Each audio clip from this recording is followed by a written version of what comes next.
আজকে আপনারা আমার বাড়ির সামনে লুম্পেন পাঠিয়ে বলছেন হার্ট অ্যাটাক হয়ে মর। আরে আমি এখন মরবো না যতদিন তোদের সরাবো না।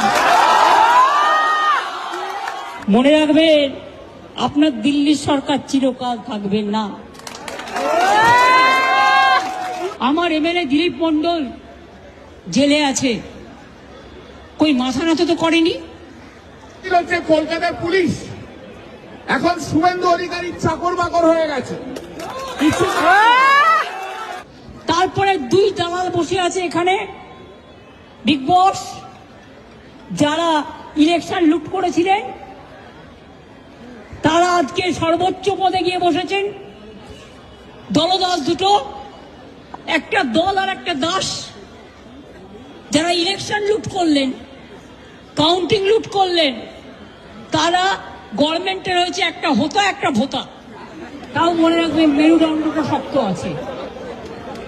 মেরুদণ্ড শক্ত থাকলে শরীরটাকেও নিজের মতো করে শক্ত করা যায়।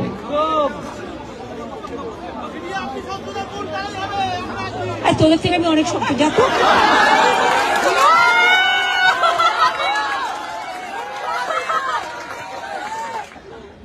এই তো দুর্গাপুরে অত্যাচারিত হলো, কই আজ তো কেউ প্রতিবাদ করছেন না? কোথায় গেলেন? কেন রাস্তায় নিয়ে প্রতিবাদ করছেন না? আজকে আমার দুঃখ একটাই, যাদের জন্য সারা জীবন করেছি তারা আজকে গদ্দারের সাথে লাইন করছে। বলুন তো, জ্যোতিবাবু সরে যাওয়ার পর কোনদিন জ্যোতিবাবুর বাড়ির সামনে গিয়ে কেউ একটা স্লোগান দিয়েছেন? বুদ্ধদেব বাবু হেরে যাওয়ার পর কোনো একদিন তার বাড়ির সামনে কেউ একটা স্লোগান দিয়েছেন? তার সিগন্যাল পাবেন না। আর ক্রিমিনাল তো রাত্রিবেলাতেই যাবে, ক্রিমিনাল রাত্রিবেলাতেই ইনস্ট্রাকশন দিয়েছে। আগামী দিনে আমরা আরো বড় অবস্থান করব। যদি কলকাতা পুলিশ না দেয়, তাকে কি করে দেওয়াতে হয় আইনি প্রক্রিয়া আমার জানা আছে। কোন নেতার উপর নির্ভর করবেন না, নেতারা আখের গুছিয়ে চলে যাবে। বিরুদ্ধে লড়াই আমাদের চলবে।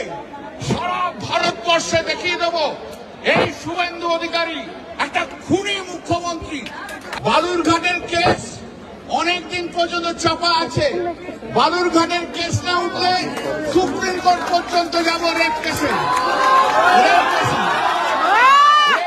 যাব, কিন্তু ছাড়বো না, একটা ছাড়বো না। আর যারা আজকে গদ্দারি করছে তৃণমূলটাকে ভাঙবার জন্য, আমি বলি ঈশ্বর আল্লাহ তেরে নাম সপ্ত সুমতি দে ভগবান। লাগাম ছাড়া সন্ত্রাস ও যথেচ্ছ বুলডোজার দিয়ে ধ্বংসের প্রতিবাদে সাধারণ মানুষের জীবন ও জীবিকা বাঁচানোর দাবিতে ধর্ণা। অনেক হকার, মনে রাখবেন, সংসার চালাতো রাস্তায় বসে দুটো জামা কাপড় বিক্রি করে। হ্যাঁ, রাস্তা পুরো দখল হোক, এটা আমরাও চাইনি। সেই জন্য আমরা গাড়িও করে দিয়েছিলাম, আইডেন্টিটি কার্ডও করে দিয়েছিলাম, একটা সাইডে বসার কথা বলেছিলাম। কালীঘাটে স্কাই ওয়াক হয়েছিল, শুনে রাখুন। অনেক হকার ছিল সামনে। আমি 3টে মিটিং করলাম, করে বললাম আমি তোমাদের হকার মার্কেট টেম্পোরারি বানিয়ে দিচ্ছি, আর যখন স্কাই ওয়াক মন্দিরের হয়ে যাবে তোমাদের জায়গা দেবো, তোমরা সেখানে এসেই বসবে। দেখে আসুন হকার মার্কেট, এসি তো মার্কেট তৈরি হয়েছে কিনা ওখানে। এর নাম হচ্ছে জীবন ও জীবিকা বাঁচানোর লড়াই। আর যে লোকগুলোর উপর সবচেয়ে বেশি অত্যাচার হলো তারা আজকে গদ্দারদের হাত ধরছে। এর থেকে বড় মির্জাফর আর কে হতে পারে?